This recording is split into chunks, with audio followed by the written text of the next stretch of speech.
Gözüm hep geldim var mı da?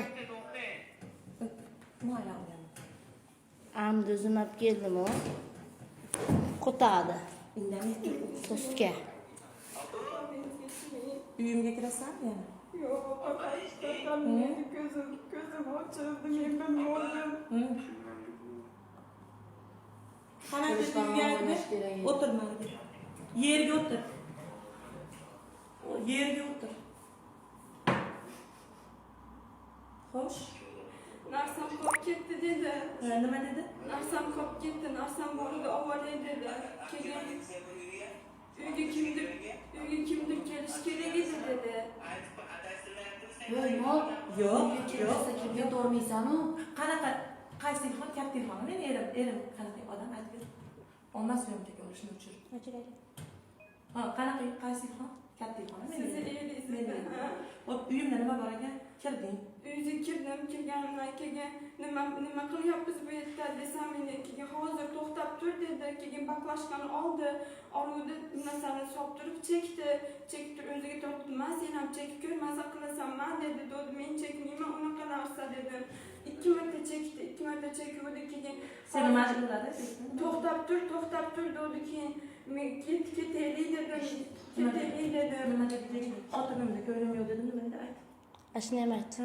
Seni nikoh qilib, qaynoqchi ketaman. Nikohlab kvartiraga olib ketaman dedi. Bu xotinda ko'nglim yo'q dedim. Bu xotinda ko'nglim yo'q dedi. Keyin ho'lida hamma yo'q. Va bana allaqachon texnikda almashtirishim. Sendanman qancha gaplashgan yerim bilan. 3 kunmi, 4 kunmi, 15-kundan beri gaplashyapsan.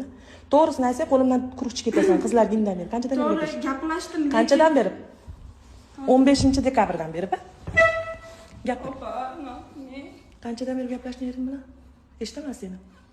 Esromayman lekin unaqa yo'q. Mana yozgan pastellaring.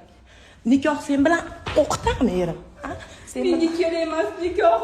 Opay. Ijtimoiy tarmoqlarda Andijon viloyatida bir ayolga nisbatan qilingan shafqatsiz va tahqirli xatti-harakatlar aks etgan video tasvirlar tarqalib, keng jamoatchilikning haqli e'tiroziga sabab bo'ldi. Mazkur holat yuzasidan Andijon viloyati Ichki ishlar boshqarmasi tomonidan tezkor surishtiruv ishlari olib borildi. Olib borilgan surishtiruvlar davomida aniqlanishicha, 1991-yilda Izboskan tumanida tug'ilgan, hozirda Andijon shahrida yashovchi ayol 1998-yilda tug'ilgan boshqa bir ayolni turmush o'rtog'i bilan ishqiy munosabatda bo'lib yurganlikda ayblab, unga nisbatan qasd olish maqsadida reja tuzgan.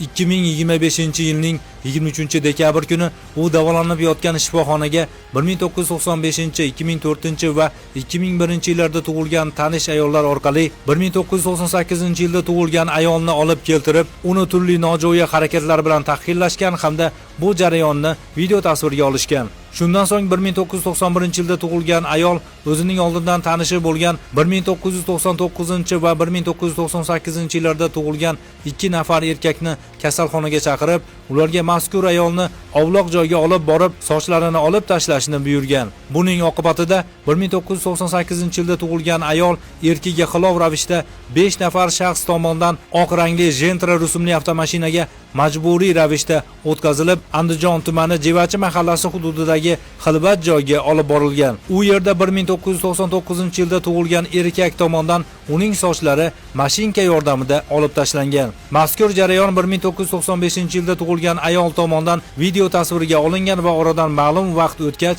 ijtimoiy tarmoqlarga joylangan. Ushbu holat yuzasidan Andijon shahri bo'yicha Ichki ishlar organlari faoliyatini muvofiqlashtirish boshqarmasi huzuridagi tergov bo'limi tomonidan O'zbekiston Respublikasi Jinoyat kodeksining 137-moddasi 2-qismi V bandi bilan jinoyat ishi qo'zg'atilib, gumonlanuvchi 5 nafar shaxslar protsessual tartibda ushlandi. Men bu samosud qilishdan mana maslahat bermayman, pushaymonman men.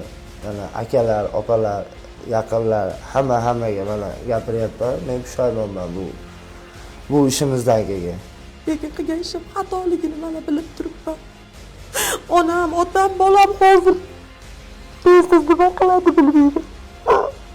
Lekin qilgan ishim bu darajada katta muammo bo'lib, nima bo'lishini xohlamovdim. Qilgan ishimdan pushaymon.